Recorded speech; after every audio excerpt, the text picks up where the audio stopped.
Hello, this is Nishchal Dua of Remote Work Summit, and you're listening to Travel Fuels Life.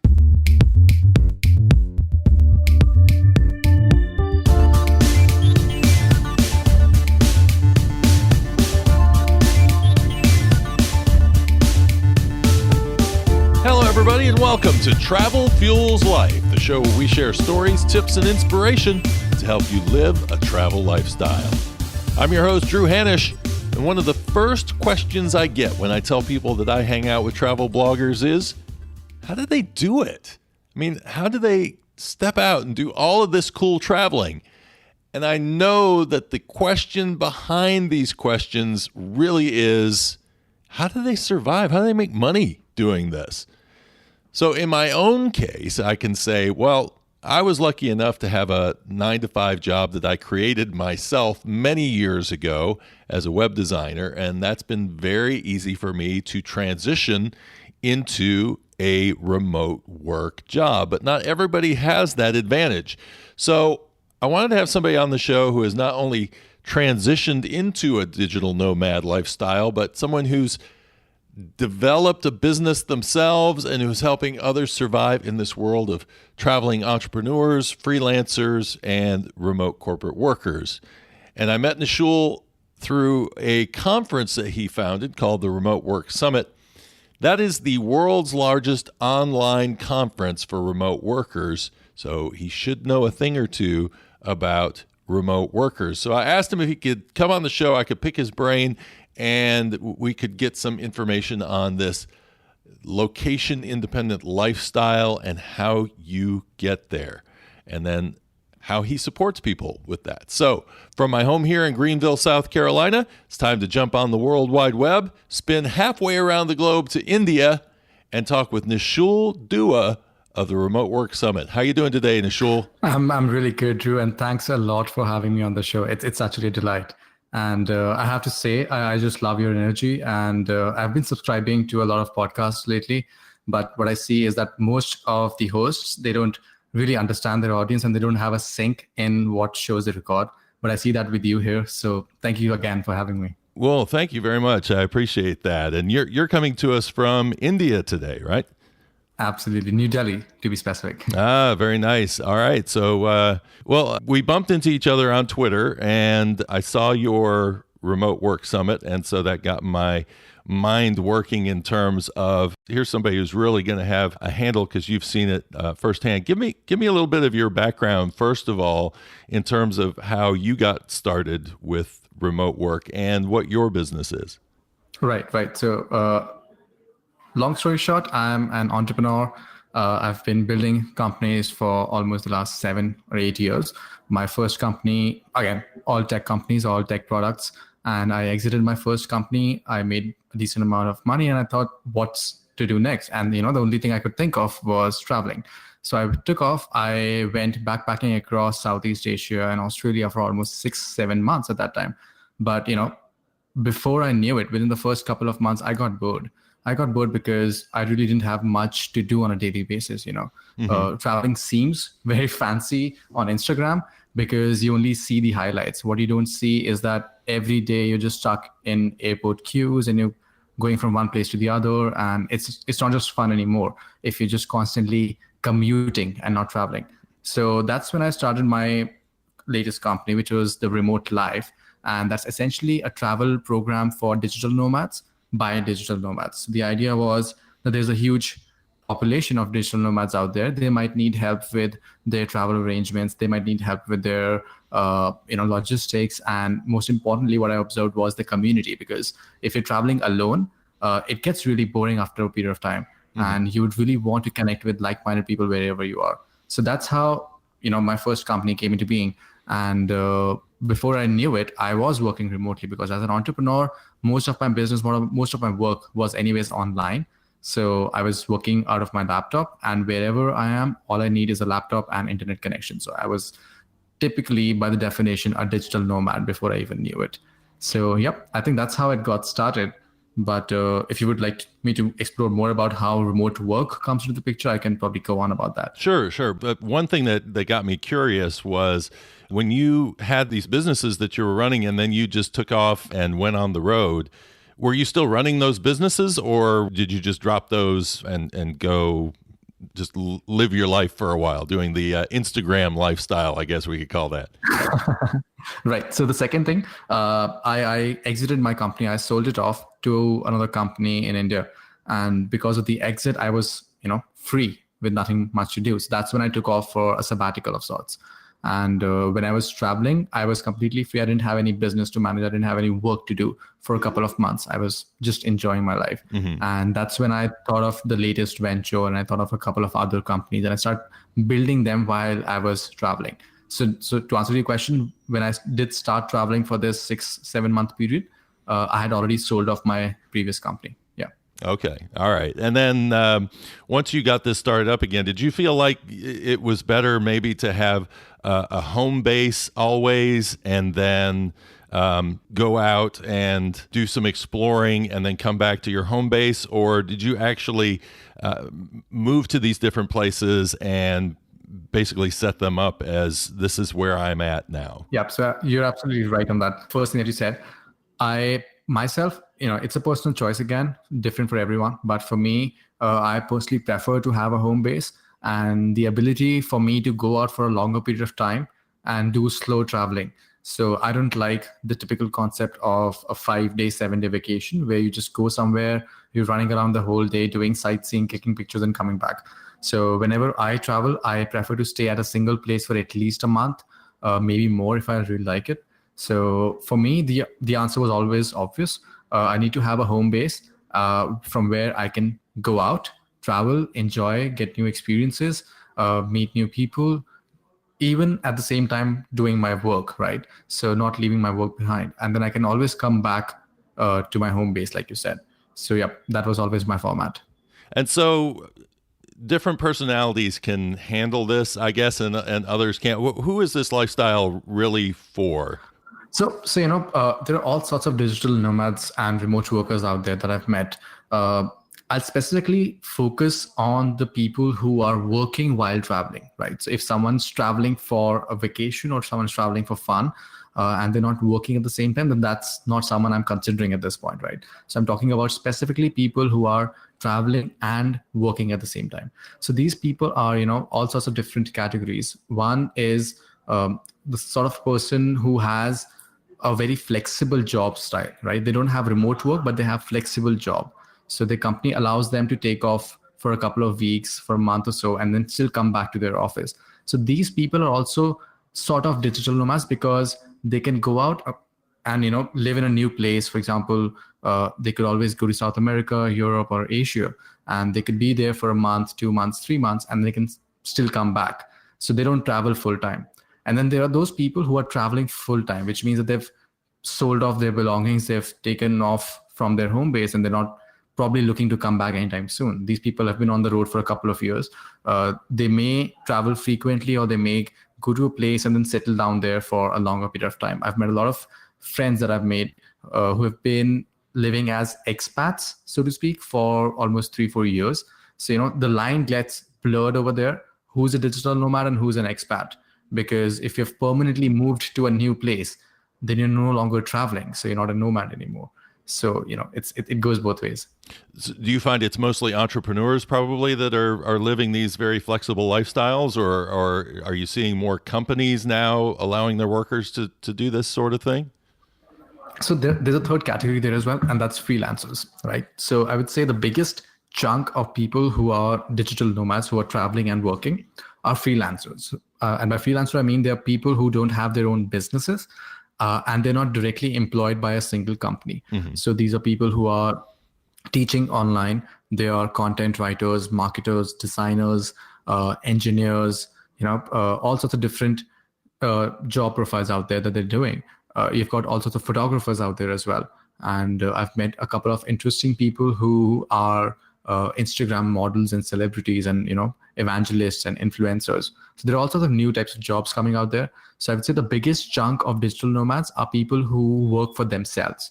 So these are freelancers, consultants, influencers, those kind of people. The second biggest category is, of course, entrepreneurs, because if you are working for yourself and then gradually you start hiring a team, then you've become an entrepreneur, right? So from having a 1-person team to having a 3 to 5 people team, it just makes you a business owner now. So if a person is really good content writer or a marketer, gradually they'll start hiring more people. And once they do hire those people, they have their own business and they're entrepreneurs now. So that's the second biggest population. And you'll see all sorts of, again, in the same categories, people who are running their own agencies or their own firms. A lot of tech startups are also working in a distributed fashion these days because just, cost effective for startups, because for tech startups, the first couple of years, they really need to keep their burn rate low. So what they do is they hire a team of 4 or 5 people and they all move to a more economical location like Thailand or Indonesia or something like that. So that's a big chunk. And at the same time, there are a lot of huge companies, enterprises, and tech companies who are open to hiring remote employees. So that's also there, but that's the third category. So there are people who are working with these companies and they're working remotely and they're traveling at the same time. So they are both a remote worker and a digital nomad. Okay. And is there an age range that you're seeing of people who are really more accepting of living this lifestyle? Is it mostly millennials, or do you see other age categories also sliding into this nomadic lifestyle? Yeah. Yep. So this is an interesting point. You do see a big chunk of millennials here because people who are in their between the 25 to 35 age group, you'll see a big chunk of these people out there. And then there's a certain drop off because, post 30, 35, most people have their own families. So they don't travel a lot with families. You do see a couple of nomad families as well, but they're not that common. But then the second biggest category of people is people who are above 45 or 50 at this point. And it's exciting to meet these people because they're all having different stories and they have different reasons to become a digital nomad. For some, they just wanted to change their entire lifestyle. For someone else, they wanted to move to a different place altogether. So I did meet a couple of people who specifically researched which is the best place in the world for you to live at, depending on what your lifestyle and expectations are. So, there's this person, Andrew, who runs a company called Nomad Capitalist. He advises his clients on the best place for them to relocate to. So for example, if you're looking to make a couple of investments, instead of doing that in the States, why don't you move to Brazil? Maybe the real estate property there is, giving good returns. And if you're looking to make your business more optimized, then move to a different country. If you're looking for love or family, then move to a different country, those kind of things. So you see a lot of 25 to 35-year-olds, and then you see people who are above 45, 50. Okay. And is this picking up and moving your entire company over to these places, or just trying to find remote workers in those areas? Both, because, if you relocate your company or reincorporate your company in a different country, then you can legally save a lot on your taxes, on your compliance issues and whatnot, So the big companies do it always. So everyone from your Apple to Facebook and Google and Microsoft, all these companies have headquarters somewhere else where there's literally zero taxation. So the same knowledge can be now made accessible to smaller entrepreneurs who are probably paying, let's say, 30% to 50% income tax on their earnings in their companies. If they relocate to a country like, let's say, Estonia. So interesting part. I'm going to digress slightly here, but sure, go ahead. So Estonia is a really interesting country because they've launched something called an Eresidency program, effectively saying that you can become a resident of the country, you can open a company there, you can get registered, you can have a bank account, and everything can be done online with just a form. So you don't need to go to the country ever, and you can still be a citizen of Estonia. You can have a bank account there, and you can register your own company there with absolutely negligible taxes. So, let's say I'm an entrepreneur with a company in a high tax country. What's stopping me from just reincorporating my company in Estonia and getting a bank account there? There's just absolutely no difference. And if I'm traveling at the same time, I could just start using my Estonian bank accounts, debit and credit cards. So effectively, I'm paying a lot less tax now, and everything's still the same. Is this a dual citizenship? Is that what you're describing? Yep. So the citizenship is optional. You don't really need to become a citizen. It's just something you can do if you want to. But it's just way too easy for you to open a new company or incorporate a new company in Estonia these days. It's completely online. So you fill up a couple of forms, you put in your name and everything, and they'll register your company in Estonia. On that registration, you can have a bank account, you can have payment gateway and everything. So if you are a digital entrepreneur, if your company relies on accepting payments or billing clients online, then there's absolutely no reason why you can't move to a country like Estonia and pay a lot lesser taxes. Okay. And does he kind of help you figure out how to, let's say I'm a U.S. resident. The U.S. is always going to want to get their piece of the pie in terms of whatever taxes they can get out of you. Does he work with you through all of that sort of stuff? So yeah, I mean, there are all sorts of consultants out there who can help you structure your company properly. But bottom line, yes, you could incorporate your company in Estonia. You could receive payments from your clients in the Estonian bank account. You could pay your employees and your vendors through that bank account. And you can start doing your expenses from the same account. So effectively, you're not moving any money back to the States for yourself, right? Mm-hmm. And you're not paying tax on that money. So it's just a way of how you structure your company. Every company is going to be different, but it's technically possible, yes. So is this, do you think this is a future model that a lot of developing countries might utilize this as a way to sort of draw in more revenue, more interest in their countries? Absolutely. It's already happening. So countries like Thailand and India have already started discussing the concept of a digital nomad visa, essentially saying that if you are a digital entrepreneur and if you would like to travel to our countries and work here, then why not get this visa and, pay us a chunk of your whatever taxation. So, it could help both of us. The countries get a decent amount of revenue from here. And you could save a lot on taxes because you're not paying taxes in your original country now. So, for example, on a tourist visa, you're technically not allowed to work while you're in the country, right? So if you travel to Thailand today on a tourist visa, and for you specifically, Drew, mm-hmm. This is your work, right? Recording a podcast. Right. So if you're in Thailand and you open up your laptop and you start recording a show, is that work or not? Because if it is work, then you're legally not allowed to do that in Thailand right now. Mm-hmm. Whereas there are millions of people who are doing it. So yes, these countries are coming up with the concept of a digital nomad visa. And that kind of a visa would allow you, me, everyone else to travel freely around the world, work wherever we want, incorporate our companies in different lower tax regions, and then, increase our own profitability. So Estonia has already done that. There are other countries who are discussing it, but, in the near future, it's going to happen because we're all living in a digital global world. We are free to move around. So you bring up an interesting point because I've always wondered this. Like, for instance, I'm about to take a trip to Scotland. And when I go to Scotland, I'm going to be taking my podcast equipment with me. It doesn't mean I necessarily am going to be working, but I might. So I bring it along with me just in case. And of course, you're going through all of the security checkpoints, and then you go through immigration and customs, and they start asking you questions about, are you working? Are you working? How many digital nomads are living under the law right now, trying to, saying, okay, no, I'm not really working, because I've heard somebody said, well, just don't tell them you're working. You're going to open up a can of worms if you do that. Exactly. Yeah. Exactly. That's the bottom line here. Don't tell them you're working. You're just carrying your laptop for fun, and you'll check a couple of emails. That's about it. But you're not here on work, because if you are, then you need to get a business visa, and it's a whole lot of different problems. So yeah, that's a complication. The systems and the processes in these countries, in fact, all countries, are still decades old. They have not adapted to the concept of a working traveler businessman. They only think that a traveler is either a tourist or here for conducting business. And then in that case, you need to get two different visas. So I think it's a problem that's going to get solved in the next couple of years for sure. It's going to happen. It's just, we just need to sit and watch who does it first, because Estonia has already done that. And they're attracting a lot of attention, PR, and business directly because of this concept. Because most of the digital nomads currently, they're, like you said, just under the radar. They're not officially saying that they're here and working, but they're here as a tourist, and they might open their laptop and do some work. So that's, yeah. Right.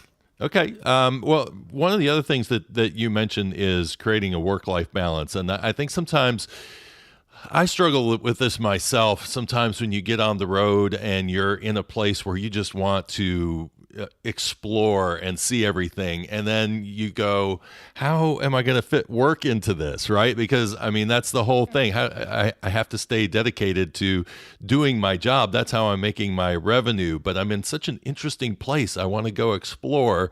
How do you see digital nomads dealing with this issue? Right. I think the very first thing you need to tell yourself is that you're not traveling, you're not a tourist, you're not in a new, interesting, exciting place.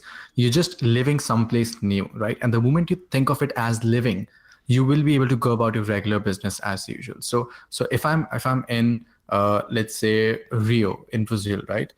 I might say that I'm a tourist, I'm here on vacation, but no, I'm just living in Brazil for a month. And that means Monday to Friday, 9 to 5, I'm supposed to do my job.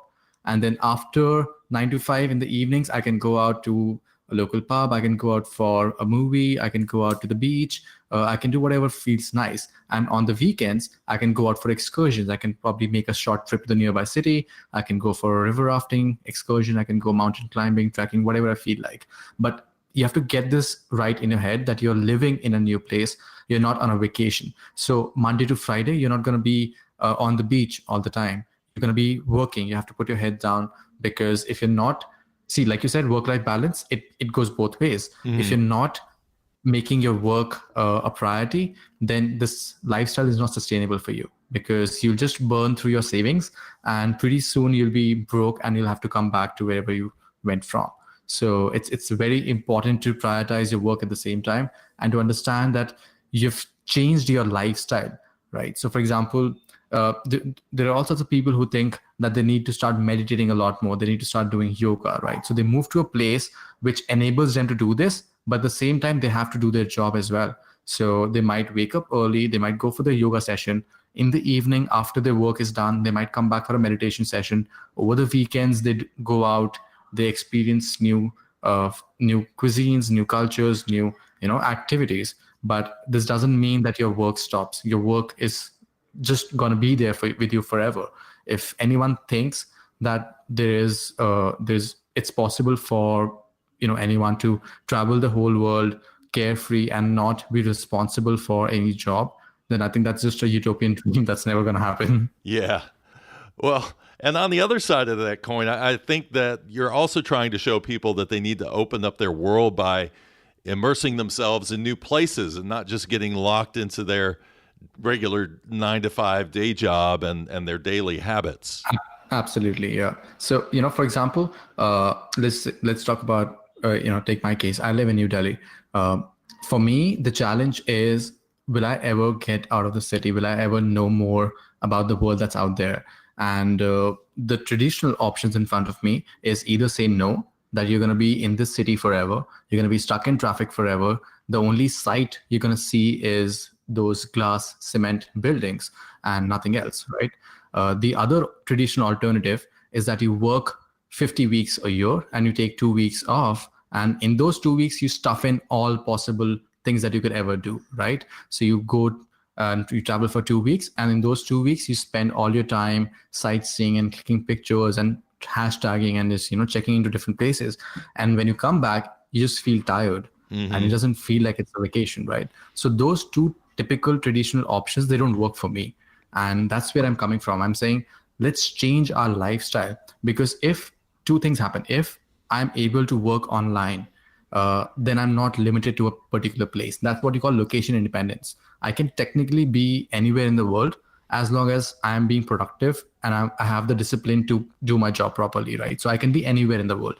And the next step is, where do you want to be?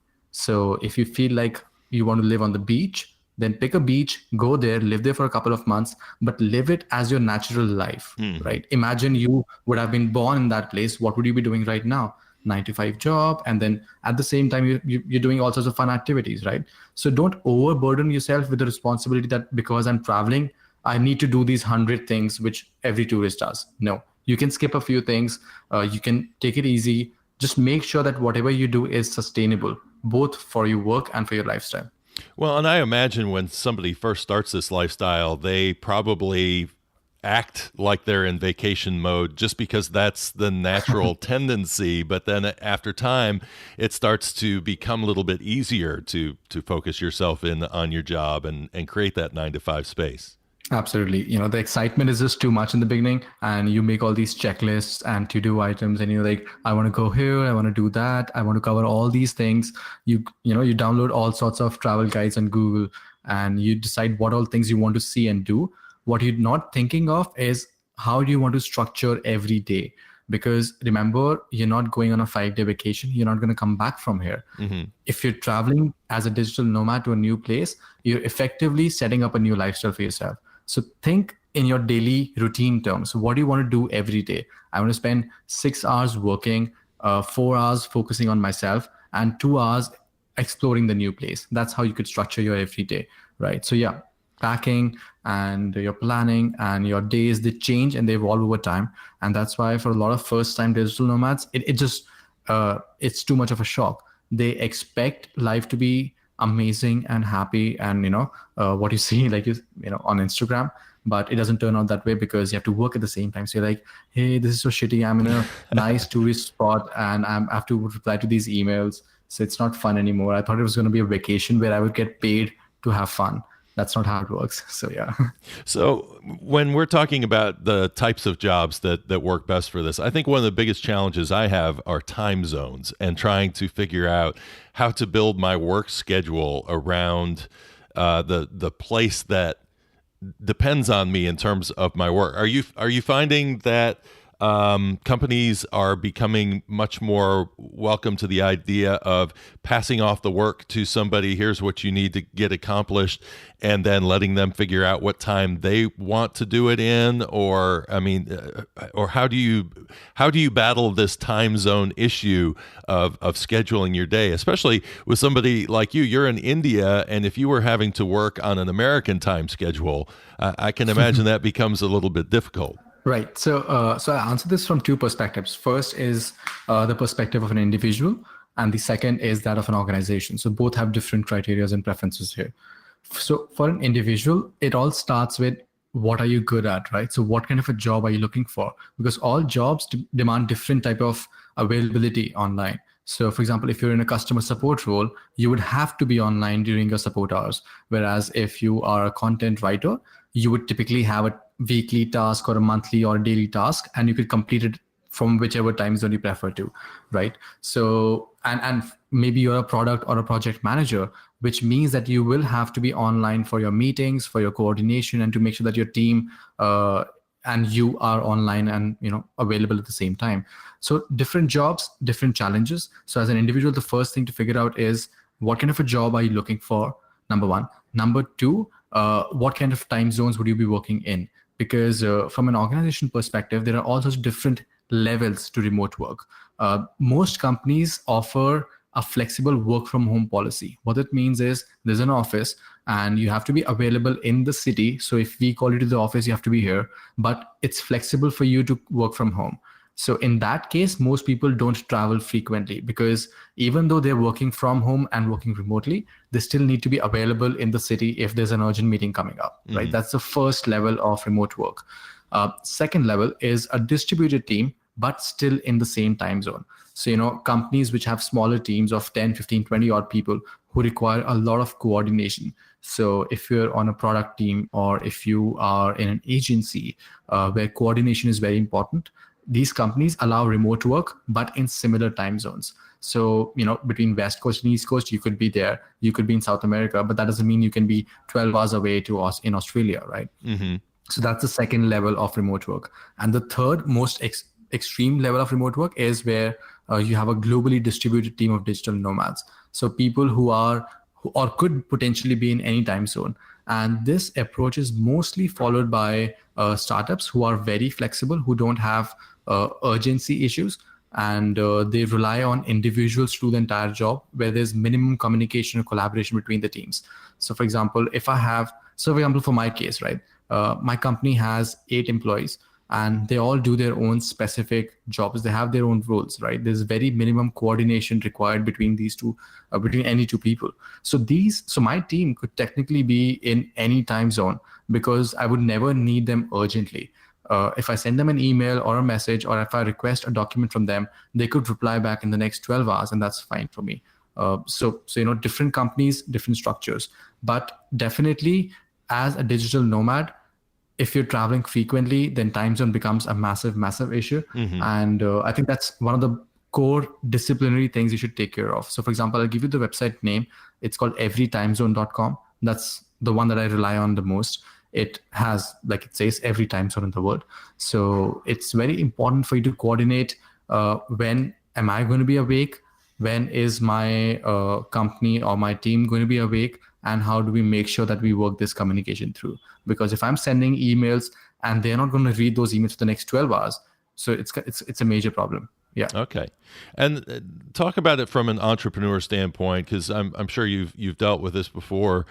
In terms of monitoring your employee performance, I mean, how do you're not sitting there watching them to make sure that they're sitting in front of their desks from 9 to 5, but instead, is it much more just in deliverables that you measure your employee performance? All right. Interesting point, because so I've discussed this and I've covered this in depth on our summit as well. And primarily from an organization perspective, because as an entrepreneur, as a manager, as an HR manager or a team manager, all of these people are very much concerned about trust. They're concerned about productivity. They're concerned about, what if my employees are sitting in their homes, in their pajamas, they're lying on their bed, they're not working, they're being lazy. How do I make sure that it doesn't happen? So I'll say there are three levels to how you can address this.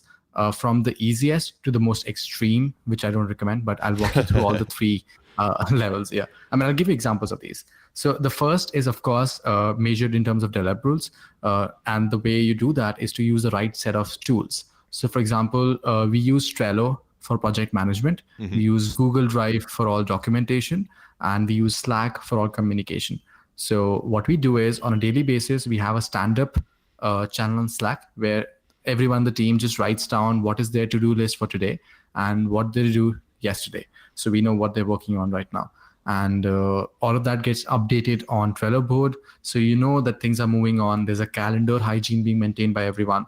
So if you put all these tools and processes in place as an entrepreneur or as a manager, you put these processes in place, you can ensure that your team works on time and they deliver the right kind of work, because in the end, that's all that matters. I don't care about a person who's spending 10 hours or 8 hours in the office if they're not working, right? And as long as they're working from home and being productive, I don't mind how they do it. So the first and the most basic thing to do is to have the right set of tools and processes in place for your company, both as an entrepreneur or as a manager. So that's the most basic thing to do, right? The second level of answer is to have an intelligence layer on top of these tools that I just talked about. And that's what a company called Protoscore does really well. So, and there are other companies as well, but Protoscore, what they do is they integrate all your tools. So I said Trello, Google Drive, email, Slack, everything, they integrate that. And then they create a report and a score of how much productive your employees are, quantitatively, not qualitatively, of course. So let's just say I've got a team of 100 people, 500 people, and I can't look at everyone's deliverables and their Trello and to-do list on a daily basis. So this intelligent layer just tracks their performance and their actions on different tools. So if someone is sending out a bunch of emails every day, and if someone is ticking off to-do items on their Trello board, and they're completing their tasks on time and their calendar is properly maintained, then this Protoscore tool will give me a hygiene score. So, all your employees are being 95% productive, for example. So that's the second layer of monitoring. It's non-invasive because you're not getting, sort of like breaching anyone's privacy, but you're just observing from a meta level what actions are they doing on the different tools. So are they even using the tool or not? What if I set up a project management tool and 2 weeks later, no one is using it, right? So those kind of things are tracked by this tool. That's the second level. And the third most extreme level, and I have to say this beforehand, I do not recommend it, but it is being done by a lot of companies out there.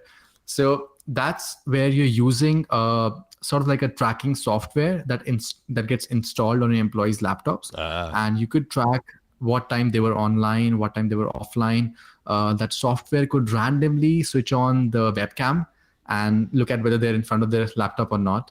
And it can track keystrokes. It can track the websites that you visit, and it actually records the amount of time you spent on the project itself. So a company called Crossover does that a lot. So what they do is they install this dedicated software, and they say, if you're supposed to work 8 hours a day, then this software will make sure that you're working 8 hours a day. So it can randomly click your picture and see whether you were in front of your laptop or not. It tracks what kind of websites you open. So it's pretty invasive, but it's a foolproof way of making sure that your company is working. Well, you brought up trust before, and I would say that introducing something like that pretty much says that you don't really trust your employees too much. Precisely. It just says, we don't trust you, but we just want to get the work done. So that's why Crossover doesn't have a lot of fans, but people still, it's a job. Yeah. So from an employee perspective, let's say they want to approach their company about potentially letting them move out into more of a remote role. And maybe this is just working from home to start with before they actually start going overseas to start working. How does somebody approach their employer about that? Right. So I'll first break down the different things that an employer, an organization, an HR would potentially look for before giving you a work from home opportunity. So the basic things that an HR looks for, number one is, of course, communication skills, because it's never more important than in a remote environment. If you're working from home, essentially you don't have face-to-face time. So you have to communicate everything in written. Your emails need to be more effective. Your communication on internal chat softwares need to be more effective. If you're giving someone a task, it needs to be crisp and clear. If you're taking someone's tasks, they need to be able to communicate that properly. Everything happens through communication. If you think of something and don't say it, it's never going to get done, right? So people don't realize this unless they move out of the office. In the office, it's just it's just very easy for me to turn around and say something to the other guy and just expect that it will be done, right? Because I said it to their face. But that doesn't happen so quickly and swiftly in a remote environment. So communication skills is definitely one thing. Second is integrity, which we just discussed about trust, So an HR or your employer would definitely look for integrity in you, which means if you say or if you commit to a timeline, how frequently are you on that timeline? Mm-hmm. And if you're getting delayed, are you able to communicate that openly? That, yes, I'm going to get delayed, but here's the reason for it. And I'll try my best not to repeat this. So, integrity and honesty is definitely important over there. Third skill that people look for is sort of like an ownership attitude where, you have this self-starter sort of a personality where you're taking initiative yourself. And that's important because, in a work from home situation, you will observe a lot of times that people get up at 8 a.m. in the morning, and because they don't have to commute to the office, so they're technically free to start working right away. So instead of starting their job at 9 or 10, they can start at 8 or 7 whenever they're up. And that kind of initiative is required from people who want to start working from home and then gradually, start working remotely. Time management is a big focus area because when you're at home or when you don't have a defined 9 to 5 office hour, it becomes sort of difficult for first timers to be disciplined and to actually focus on their work because there's just too many distractions, right? And there's no one to check you. Right. So if you're at home, you can be like, I just take a 2-hour break, watch this movie, and then I'll complete my work at night, or maybe after dinner, or maybe I'll pull off an all-nighter. But that kind of a discipline is very important. So like I said earlier as well, if you're a digital nomad who's traveling for a long period of time, having your defined time every day for work is very important. You need to be able to separate your work time with your personal time. And that kind of a discipline is just what kills most of the people when they start working remotely for the first time. When I first started my own business and I was working from home, I had the opposite problem, which is I never stopped working. It would get to 5 o'clock and I'd just keep on working and working and working until my life became nothing but work.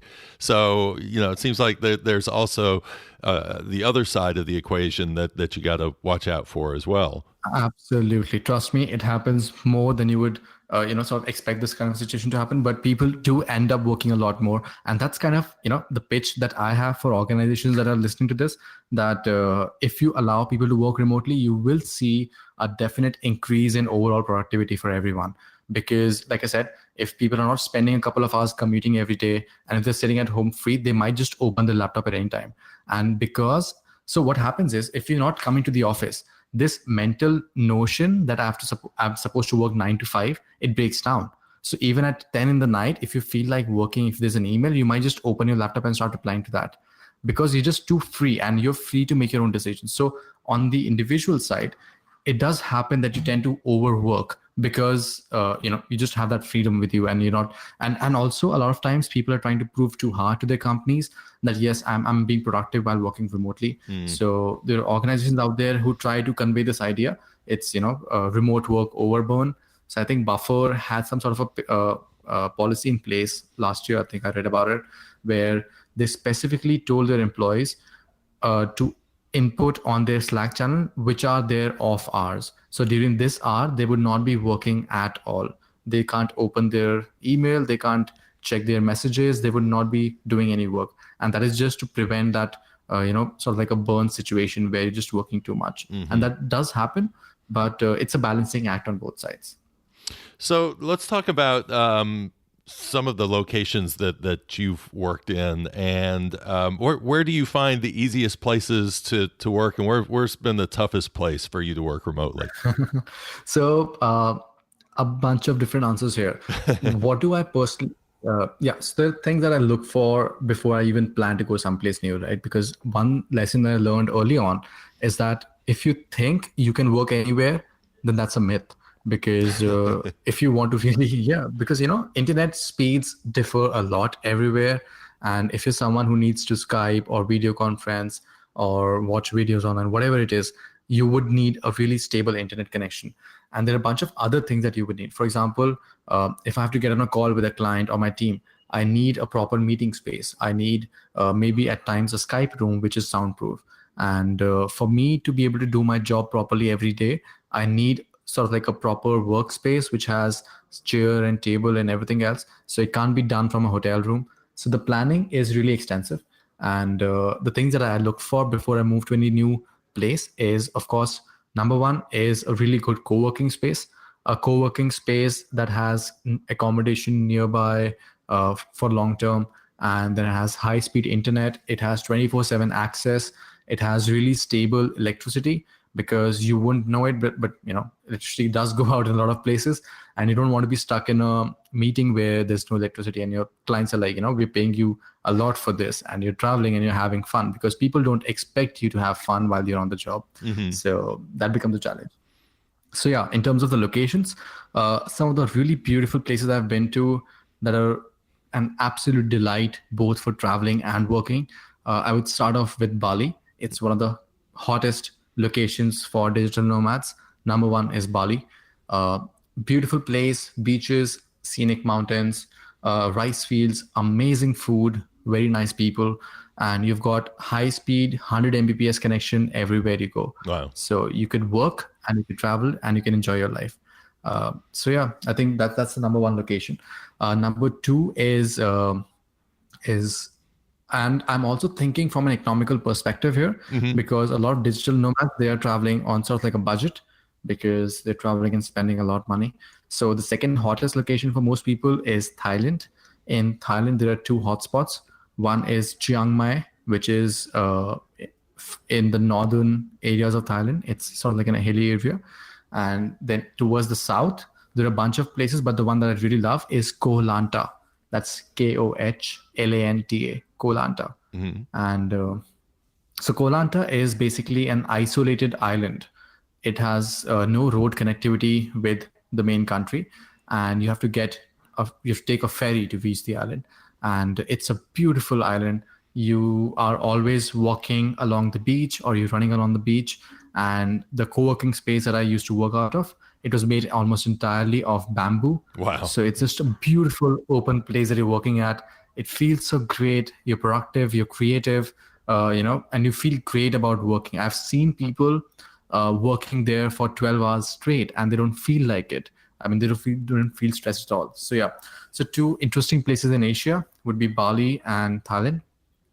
In Europe, I've worked in Porto, Barcelona, Budapest, and Prague. All amazing places. Of course, on a digital nomad budget, sometimes it gets too expensive for you to stay there for a long period of time. But if you have a remote business or a job that pays well, it shouldn't be a problem at all. Porto is beautiful. They've got amazing wine, port wine, of course. So that's the place I would recommend. It's overall best. And in terms of the places I did not enjoy that much, I hope no one hates me for this, but it's going to be Rio, Brazil, primarily because of the safety concerns for tourists. It's just not safe for you to travel to Brazil. I don't know I'm saying that, but muggings happen all the time. You leave your stuff on the beach and you will never get it back. Wow. And if you are booking your hotel or your Airbnb or your long-term stay online without knowing exactly where you're going, you're in for a surprise. Trust me. The pictures that you see online and the place that you end up at is going to be very different. I mean, it's a beautiful place, no doubt, but stay safe. Don't expect to be very chill about what you do. Just, and that goes without saying for every country that you visit, right? Before you go to any place, have a to-do list. Go and read about it online. Check the blogs. Make sure that you have all those traveling recommendations taken care of. So, for certain countries, it's about getting the right vaccinations done. For other countries, it's about cultural nuances you should be careful of, how to not offend the local people, how to stay safe, those kind of things. So, yep. Oh, for example, I'll just quickly point this out. There are a lot of people who sort of like are online poker players. So they are digital nomads and they make their money entirely through poker online. And for them, the challenge is to find the right countries so they don't get prosecuted. So, there's this one guy who was playing poker in Indonesia, in Bali, and someone told him that, it's against the law. And they don't just charge you with an offense. They'll take you and they'll probably behead you because Islamic laws are very strict. He got scared and he ran into the next flight out to Thailand. Holy cow! Yeah, it pays to know the country's laws that you're going to, for sure. Yep. All right. So tell me a little bit about the Remote Work Summit. That's in April, so it's just right around the corner. Give us a sense of what that is and who we're going to hear from and how to take part in it. Absolutely. So the Remote Work Summit is my own personal project. It's something I've been working on for the last 2.5 years. It's now the world's largest online conference focused entirely on remote work. I say the largest because as of yet, we have 7,000 people who have registered for it. And we're expecting this number to go up to almost 11,000. We get 500 registrations every week. So the summit is an online conference. That means you could attend the conference from wherever you are in any time zone, watch it from any device, your laptop, your mobile, whatever it is. The summit is a collection of pre-recorded and live video interviews with industry experts, people who have been working remotely from companies who are completely remote. And we talk about a bunch of different topics. I'll just cover the top 5 topics that we talk about. First is the best practices for HR managers of distributed teams. Second is how to get a remote job, how to clear your interviews for remote jobs, and how to transition to a remote work environment. Third is how to scale your remote teams. And most importantly, how to build your culture and engagement if your team or if your company is remote, right? So because people are not meeting each other. So how do you build engagement? How do you bring people together and build your company's culture? So those are the topics that we'll be discussing. The summit is a 3-day conference, April 16th, 17th, and 18th. And it's completely free for everyone and anyone to attend. You just need to go to the website, click and get your free pass. And then on those 3 days, you can tune in. You can watch the interviews. You can watch the live Q&A sessions. You can also start networking with all the people who are attending live. So that's also a functionality. So basically, if you tune in and you find the HR or the entrepreneur or the CXO of another company out there, you could start talking to them directly and you could network with other people who attend as well. Okay. And so, do you also, after the conference is over, do you have a way for people to connect with each other? Yes and no. So we have a premium access for the summit, and people who do purchase the premium access, they can connect with each other. They also get access to two exclusive kits that we have. We call them the remote work kit. Essentially, it has resume templates, email samples, list of all companies that hire remotely, successful case studies, and how you can start reaching out to different organizations and how you to prepare yourself to get a remote job. So that's a kit. So for people to connect with each other and to get this kind of a kit, they have to upgrade to the premium version. And the free pass allows them unlimited access during the 3-day summit, but nothing after the summit. So during the 3-day summit, they can connect with everyone else on the platform. They can attend the live sessions. They can watch all the video interviews. They can comment. They can participate in the networking sessions. But post the 3-day summit, only the premium users would be able to do that. You know what I love about this is that you practice what you preach, because by doing this online, I've been to many conferences where I've had to, book my plane flight and go, and it's nice to be able to meet people face to face. But I mean, this is really kind of, creating within this world that you're discussing a conference that's built the way that you want people to be able to work and interact. Absolutely. I mean, if we can't work remotely and if we can't organize a conference remotely, how can we preach the same thing? Right. Absolutely. Well, Nishchal, you've provided some valuable information here today, and I really appreciate that. And I know people are going to have questions about the summit and the remote life and all that you're doing. What's the best way for people to get in touch with you? All right. So the best way would, of course, be Twitter. My handle is @NISHCHALDUA. You can always Google that and you'll get my website, my LinkedIn, my Twitter, everything. So I'm like all over the place. Okay. The only complication is my spelling, of course. It's very difficult to spell my name.